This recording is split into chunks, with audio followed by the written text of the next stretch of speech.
Hello students. इसमें जो next concept है इस पे भी बहुत देखो, बैंकिंग कंपनीज में सारे कॉन्सेप्ट जो हैं बहुत छोटे छोटे से हैं और इजी कॉन्सेप्ट्स हैं। अगर सारे कॉन्सेप्ट को आप देख के चले जाओगे तो आप इजीली क्वेश्चन अटेम्प्ट कर पाओगे। इसमें एक नेक्स्ट क्वेश्चन है, इंटरेस्ट ऑन डाउटफुल डेट्स। जो डेट्स डाउटफुल है उन पे इंटरेस्ट हम कैसे रिकग्नाइज़ करें।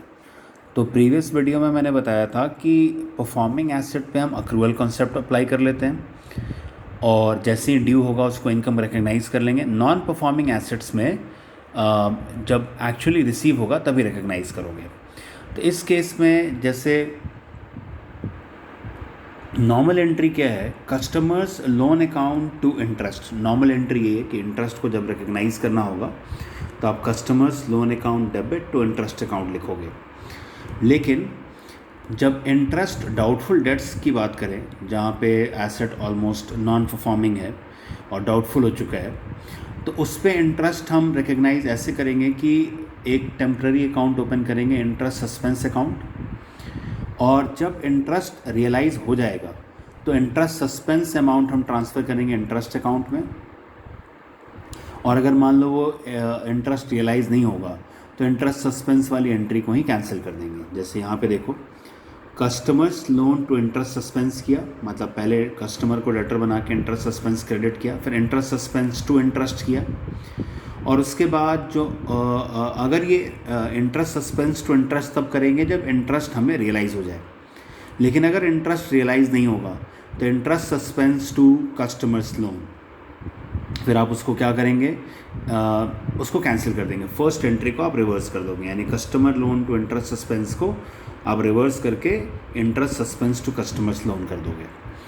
तो इसी पे इलस्ट्रेशन 1 है बुक का, जैसे लिखा हुआ है, on 31 March 16 there is unsecured loan of 5 lakh to Shri Raman bhai in the loan ledger of United Banks Limited and borrower status is doubtful. Borrower का स्टेटस डाउटफुल चल रहा है। ड्यूरिंग 16-17 80 पैसा इन अ रुपी इज रियलाइज्ड, यानी 80% वो दे देगा। 80 पैसा इन अ रुपये का मतलब है 80% is realised. Interest on the said loan accrued was 50,000, और उस पर कितना इंटरेस्ट ड्यू हो चुका है 50,000 and is yet to be recorded, और उसको अभी भी रिकॉर्ड करना है। तो क्या एंट्री बनाओगे? तो जैसे मैंने यहाँ पे बेसिक वर्किंग नोट किया कि 5 लाख का लोन था, 80% रियलाइज़ होगा, तो 4 लाख तो रियलाइज़ हो गया, 20% बैड डेट्स। 50,000 का इंटरेस्ट था, उसमें से भी जो भी टोटल आउटस्टैंडिंग था उसका 80% मिल जाएगा, यानी loan amount that is principal amount and interest का 80%। 50,000 का 80% मिल जाएगा, 20% नहीं मिलेगा। तो अब इसमें आप एंट्री कैसे करोगे?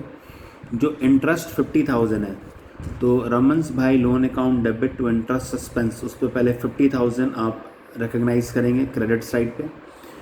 फिर cash account debit to Raman bhai's loan account, क्योंकि 4 लाख का लोन अमाउंट है और 40,000 इंटरेस्ट मिला आपको, तो 440 आपको रियलाइज़ हुआ, तो नॉर्मल एंट्री है cash to Raman bhai's loan account. फिर जैसे हमने फर्स्ट एंट्री में क्या किया, रमन भाई टू इंटरेस्ट सस्पेंस 50 क्रिएट किया और उस 50 में से 40 जो है वो रियलाइज़ हो गया। तो हमने क्या किया, इंटरेस्ट सस्पेंस अमाउंट ट्रांसफ़र कर दिया to interest account, interest suspense to interest account. और लोन का जो 20% है 1 लाख वो रिसीव नहीं हुआ, तो बैड डेट्स की एंट्री बना दोगे, bad debts to Raman bhai's loan account. और जो जैसे अभी ऊपर बताया था कि जो इंटरेस्ट आपको रिसीव नहीं होगा उसको आपको सिंपली रिवर्स कर देना है, क्योंकि आपने एक टेम्प्रेरी अकाउंट में वैसे ही ट्रांसफ़र किया था, रमन भाईज लोन अकाउंट तो इंटरेस्ट सस्पेंस किया था, तो अब उसको रिवर्स कर दोगे, interest suspense account debit to Raman bhai's loan account by the amount of ₹10,000।